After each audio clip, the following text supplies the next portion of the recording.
Barbiturates were once considered a wonder drug in psychiatry. They were used to treat a range of mental disorders including psychosis, mania, anxiety, depression, epilepsy, and insomnia. At the time, it was one of the first medications to successfully treat psychiatric patients. Today, however, barbiturates have all but disappeared from modern medicine. In this video, I'll explain how the once-thought wonder drug caused more problems than solutions. Welcome to Dark Science.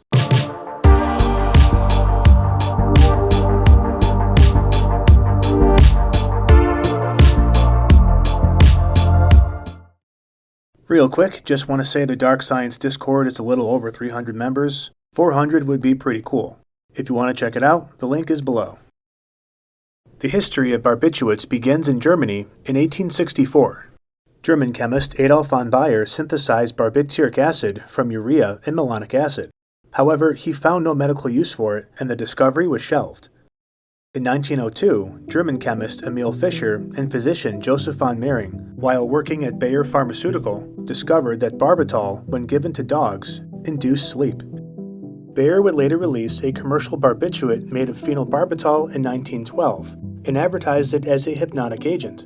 In the early 1920s, Swiss psychiatrist Jakob Klesse incorporated barbiturates as part of his treatments for schizophrenic patients. Patients would be given a mixture of barbiturates which put them into a medically induced calm. He coined this new treatment as deep sleep therapy. At the time, there were no effective medical treatments for schizophrenia or most mental disorders for that matter. When it was discovered that psychiatric patients' symptoms could be kept at bay by mild sedation, it was groundbreaking. Famous Swiss psychiatrist Manfred Bleuler remarked deep sleep therapy as the first of the great physical therapies for mental disorders. At the time, doctors didn't know it, but they were treating psychiatric patients with powerful sedatives that depressed the nervous system. The mechanism for how barbiturates work is fairly simple. For a neuron to fire, the inside of the cell must be positively charged. This happens when sodium channels in the cell membrane open and sodium ions rush into the neuron. This creates an electrical signal that travels down the nerve. Barbiturates slow down this signaling by making the interior of the neuron more negative. They bind to receptors which causes chloride channels to open. Negatively charged chloride ions rush into the cell, making the inside very negative. For the neuron to send a signal, it takes more sodium ions to rush into the cell to make it sufficiently positive. This increases the time it takes to send a nerve transmission, thus slowing down the process and depressing the nervous system. Slower firing neurons dampen symptoms of mania, psychosis, anxiety, and insomnia. Brain activity is slowed, muscles become relaxed, and drowsiness or sleep is induced. Symptoms are kept at bay. By the 1940s, barbiturate prescriptions saw a dramatic increase. Virtually anyone with a mental illness, epilepsy, or insomnia were being treated with sleep cures. As barbiturates were becoming more popular and accessible, one particular group developed a growing reliance on them: housewives. In the 1950s and 60s, housewives lived under rigid social expectations that framed domestic life as their primary and often only legitimate role. Cultural norms emphasized constant cheerfulness, intimate availability, devotion to children, and pride in maintaining a spotless home. Housewives that displayed psychiatric symptoms due to anxiety or dissatisfaction were met with prescriptions of phenobarbital and secobarbital. Suddenly, their feelings of unhappiness and angst were dampened with a distant numbness, allowing them to resume their domestic obligations. Doctors freely writing prescriptions were not fully aware that barbiturates were highly addictive. Compared to other prescription drugs at the time, they had a low ceiling for overdose. Barbiturate overdose happens when the nervous system is too depressed to transmit signals efficiently. High concentrations of barbiturates bind to neuron receptors, causing negative chloride ions to flood the cell. The interior becomes so negative that it takes much longer for sodium ions to make it positive.